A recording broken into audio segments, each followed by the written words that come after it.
Zeta approaches, a good reminder, the first 72 hours after any storm are on you. After that, state and federal help should be available. Not everyone was happy with the response following Hurricane Sally. Tonight, NBC 15's James Gordon tells us officials say this time they will get it right. James? And the Baldwin County Commission making some very important decisions just a few minutes ago in light of the storm making its approach.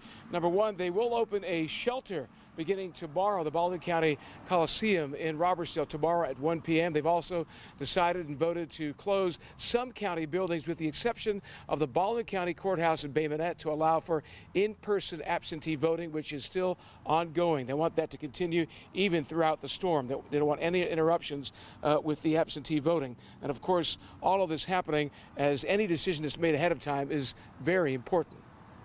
Days after Hurricane Sally, some communities like Seminole and Bay Minette didn't see FEMA supplies arrive until 4 days after the storm's landfall. I think the expectation from everyone was that, there's 70 trucks moving down the interstate and they all arrive at one time. There were lessons learned during Sally, and over the last 30 days, Baldwin County's EMA has secured warehouse space to house emergency supplies way ahead of any storm.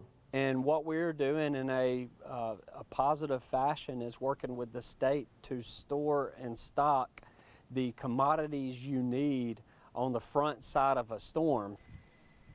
Today, many in Baldwin County are preparing for yet another storm. We'd hate for this tarp to get blown off and fly somewhere, land on a car or something. Communities along the coast like Gulf Shores and Orange Beach are also prepared with supplies ahead of any storm. For Hurricane Sally, it was the churches and faith-based groups that stepped up way before FEMA or the state EMA stepped in. And they were prepared with everything from some of the basic commodities that you need, such as tarps and water and food, but also ended up with situations where they had the volunteer groups. Those volunteer groups, they come trained. You get a chainsaw crew that knows how to operate. They can do a lot of work in homes and get homes secured. Water, tarps, and food are some of what your local city, state, and county governments may provide.